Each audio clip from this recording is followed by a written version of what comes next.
everyone, I'm David Goldberg with Sarah McGoldrick, and welcome to another episode of Media Gold, a podcast by the Gold Clover Group.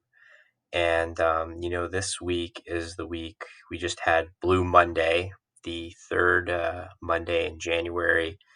And for a lot of years, people thought that was kind of like a scientific thing, most depressing day of the year.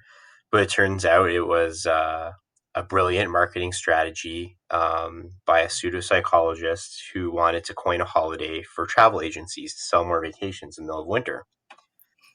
And obviously, nobody's going on vacations this year. No one's And going anywhere this year. yeah, exactly. So usually because of the time you'd be feeling the blahs and you'd be like, oh, well, at least I have like my Cuba, 1 week in Cuba to look forward to in March. Well, you don't. And we don't really Go know. there. Yeah, sorry, it's a little harsh, but um, yeah, we don't really know what the rest of the year is going to bring. We're just taking it week by week here with everybody else. But it's still important to stay motivated. So that's the topic of today's podcast. It's staying motivated in 2021, especially as the pandemic drags on. And there is a lot to look forward to. But if you follow these steps, it's going to help you a little bit. And Sarah, are you ready to get motivated? I am like everybody else. We all make big New Year's goals, New Year's resolutions about how we're going to improve ourselves, improve our business. And it's important, and it's usually within 2 or 3 weeks where we start to, maybe not hit the treadmill as much as we had promised to. So it's always great to take the time to kind of reevaluate our goals and figure out ways to ensure that we stay motivated. Yeah, and let's start off with talking about why it's important to stay motivated, especially if you are running a business, building a brand. Um, if you are staying motivated, you're staying focused on the goals and your dreams and what you want to accomplish and everything you need to do to make those things happen for you in your life. You're going to be more productive. You're going to waste less time on frivolous endeavors that aren't really going to go anywhere. And overall, if you're like feeling rested and focused, you're going to make fewer mistakes. Um, just going back to the waste less time, it's about setting out your goals for the day, for the week, even breaking it out down into like the hour, because if you're allowing yourself to get distracted and 1 second you can be starting on that proposal for that client, and then the next second you've just realized you spent 33 minutes going down a Wikipedia hole, as we've talked about previously. um, so all these things really important. Exactly. And a great way to organize yourself is simply by making a list. At the beginning of every week, sorry, I have a big journal and I just sit down and I block a page off into the different clients that I work with and the things I have to do for each one. So I know very, very beginning of the week, Monday morning, this is what you have to do. And then from that, I might break it down into priorities or just things that are something I can get out of the way quickly. Some of it might just be a simple, check in or make sure you sent a file, sent an email, made a call. But it's right there in front of me. So I've, the night before on Sunday night, I've sat there and I said, okay, this person needs this done and this person needs that done. And this is how I'm going to do it for the week. And it's not a lot of time out of your day. You could be doing it while you're, making your lunch for Monday morning. But having that list there at least gives you something like a visual trigger. So when you're sitting at your desk on Monday, it's right in front of you next to your coffee, and you can start ticking things off. And then you can rearrange the list through the week. Something's done, great, cross it out. Something new, then add it to your list, or turn the next page and add it to next week. Oh, I don't have to worry about this till next week. I'll just add it to the list so that it's there and I don't forget about it when I do this again the next Sunday night. So, and there's lots of different tools out there. Maybe you like journals, maybe you like notebooks, maybe you just need a piece of paper. Whatever it works for you, even on your phone, there's that list app you can use. Just get it out there, get it on paper, and then it's something tangible that you can follow and use to prompt you the rest of the week. Yeah, and here's a little secret. I like to do this. I like to put on the list of all my things I have to do. I like to put like super easy, like stupid easy things. Like if it's like brush your teeth or it's like order groceries, even just like little things like that because it can feel so rewarding just to cross off. Even if it's like three or four things at once, and even though they were just little things, it just kind of builds up your confidence and makes it easier for you to tackle those bigger things on your list. Exactly. Just done, done, done. And then here's another thing has to go with organization. You're keeping lists. You're also very important to keep a calendar. The calendar just is a way to like visualize all the things you have to do over an extended period of time. It helps you compartmentalize them. So maybe you're thinking about this. It's January right now. Maybe you have this really big deadline right at the end of February, and it's kind of weighing you. Maybe it's even keeping you up at night. But if you just literally, I'm telling you, if you get your calendar and you write down February 28th that this thing is due, it's going to kind of put things into perspective, and you're going to realize, okay, that's 5 weeks away. I have like this many other things to get done before I can even start thinking about the other thing. It's going to be okay. I'm not going to forget it. It's written in my calendar. I'm going to be looking at it, every day as soon as I flip over to February.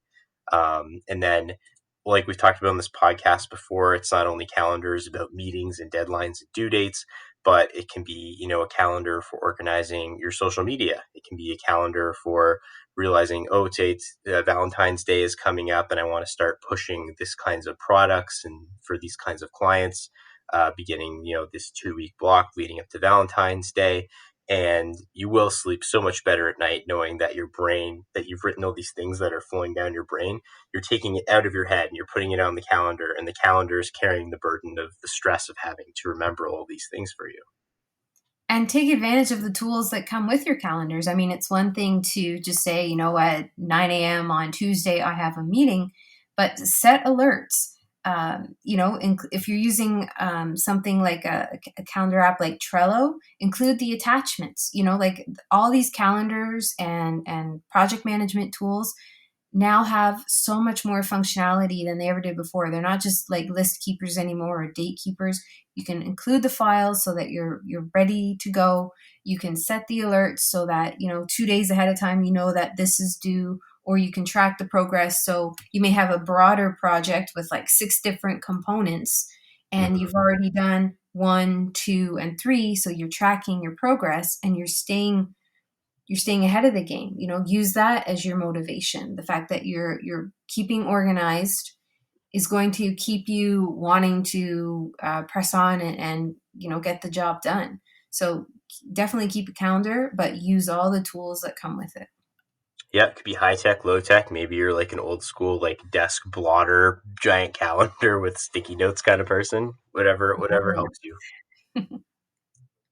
And then our next point is about keep learning and staying in touch with your colleagues, your community.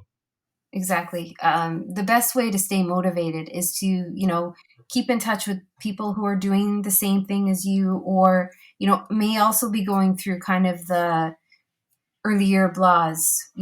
There's different groups you can join on Facebook and LinkedIn. Like connect with others who are going to motivate you and help you keep that energy up. And at the same time, if you don't have a big network, maybe you work in an industry where there's not a lot of other people doing the same thing as you, go to YouTube. Find someone who's building their business like you are, or is already a great success, who's going to teach you the tools, besides us, on how to grow your business, and learn from them and use that as your motivation. You see the great things they're doing, you can absolutely do it too. So spend that time, and it's also a break from just work, like give yourself that mental break, give yourself that mental encouragement, and take the time to learn and reach out a little bit so that you're not just working you alone in your office with all the other stuff that's going on in the world.